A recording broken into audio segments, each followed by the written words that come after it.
दोस्तों, एक ध्यान रखिए चीज। आपके घर में कोई आता है, रिश्तेदार, नातेदार, खास लोग आते हैं, पड़ोस वाले आते हैं, जो भी आपके लोग आते हैं सर, अगर वो आपको क्या परिणाम देकर जाते हैं वो ध्यान रखिए सर। किसी के घर में वो ऐसी बातें बोल कर जाएंगे ना कि आपके घर का विध्वंसकारी पैदा कर देंगे वो। उस पर एक छोटी सी प्रस्तुति सर।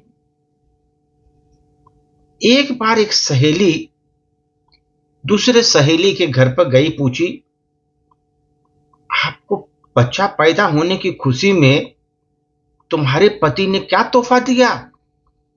एक बच्चा पैदा हुआ तुम्हारे घर में, पति ने क्या तोहफा दिया तुमको? सहेली बोली, कुछ नहीं दिया। उसने सवाल करते हुए पूछा, क्या ये अच्छी बात है? क्या उसकी नजर में तुम्हारी कीमत नहीं है? इतना बोलकर चली गई सर।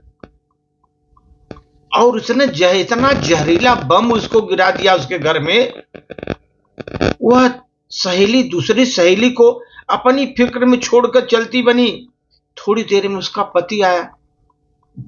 पत्नी मुंह लटकाए पड़ी हुई थी, एकदम मुंह लटकाए थी। फिर दोनों में झगड़ा हुआ, पति पत्नी में। एक दूसरे को फटकारा, पत्नी ने फटकारा, पति ने फटकारा, दोनों एक दूसरे के फटकारा। अंत में सर मारपीट हो गई उन लोग दोनों का, और वो पत्नी का तलाक भी हो गया।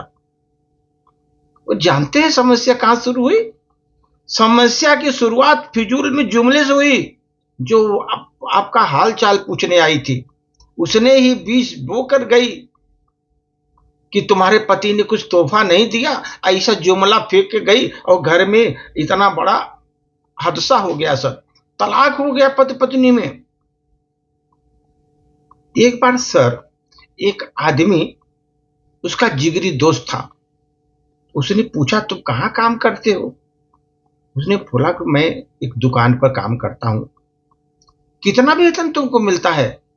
18,000 मिलते हैं हमको। तो दोस्त उसका बोला, बस 18,000?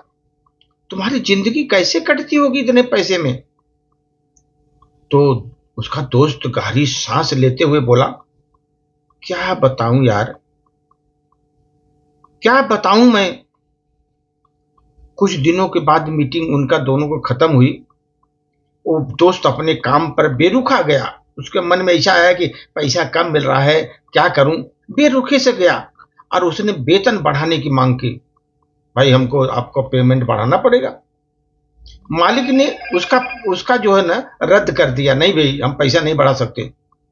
तुमको काम करना है तो करो, नहीं करना है मत करो, लेकिन हम पैसा नहीं बढ़ाएंगे। वो बंदा जॉब छोड़ के चला गया और बेरोजगार हो गया। उसके पास काम था लेकिन अब काम नहीं रहा। अब वही दोस्त का नेक सलाह उसके लिए नुकसानदायक हो गया। आज वो बेरोजगार टहल रहा है। एक बंदा सर हमारा वृद्धावस्था में अपने बेटे के साथ थोड़ा अलग रह रहा था। तो आदमी आया उसे मिलने के लिए। उसका दोस्त बोला, तुम्हारा बेटा तुमसे कम मिलने आता है, बहुत कम मिलने आता है, क्या तुम उससे प्रेम नहीं करते?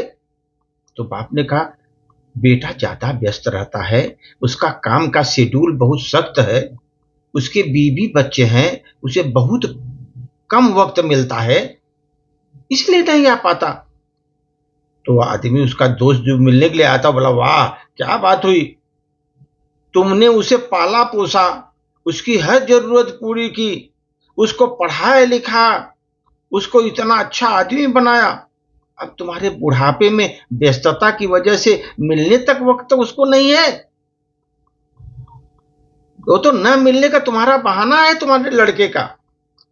इस बातचीत के बाद बाप के दिल में बेटे के प्रति शंका पैदा हुई सर। बेटे के प्रति शंका पैदा हुई। बेटा जब भी मिलने आता, बाप यही सोचता रहता, उसके पास वक्त है, सिवाय मेरे सब वक्त है उसको।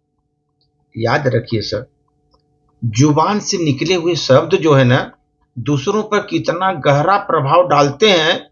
बेशक कुछ लोगों के जुबानों में शैतानी बोल से ही निकलते हैं, ये ध्यान रखिए। हमारी रोजमर्रा की जिंदगी में बहुत से सवाल हमने बहुत मायूस लगते हैं सर। बहुत मासूम लगते हैं छोटे से सवाल। तुमने यह क्यों खरीदा? तुम्हारे पास क्यों नहीं है? तुम इस शख्स के साथ पूरी जिंदगी कैसे चल सकती है? तुम उस बात को कैसे मान सकते हो? इस तरह के शब्द हैं सर। और इस बेमतलब फिजूल के सवालों को नादानी में बिना मकसद के हम पूछ बैठते हैं किसी से, और हम भूल जाते हैं कि हमारे सवाल सुनने वाले के दिल पर नफरत या मोहब्बत कौन सा बीज बो रहे हैं उस पर।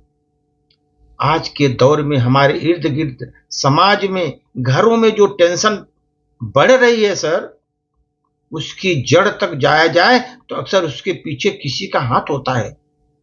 क्यों इतना टेंशन बढ़ा? उसके पीछे किसी का हाथ होता है।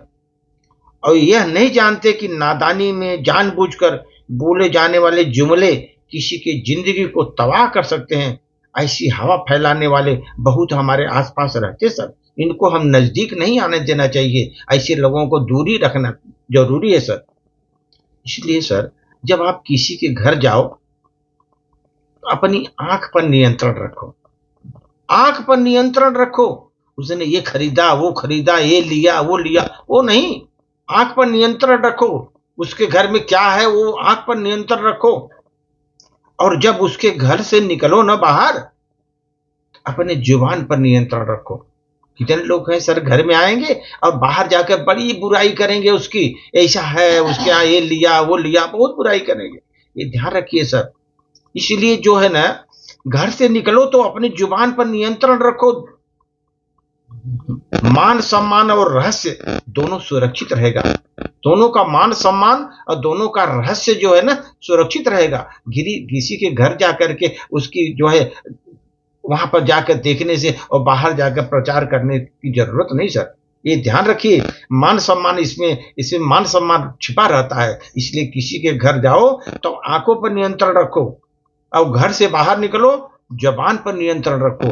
यही सत्य है सर। यही देखना चाहिए, करना चाहिए। जो आदमी समाज में इस तरह का देख करके नहीं चलेगा, उसका घर टूटना रहता है। उसके घर में विध्वंसकारी स्थितियां पैदा ही हो जाती हैं सर। लोग ये विध्वंसकारी स्थितियां पैदा करने के लिए आते हैं लोग वहां पर, और वहां पर बोल कर धीरे से चले जाते हैं। आपका घर बहुत बुरे कंडीशन में निकल जाता है सर। आप तनाव में पूरा परिवार निकलते हैं सर, छोटी छोटी बातों।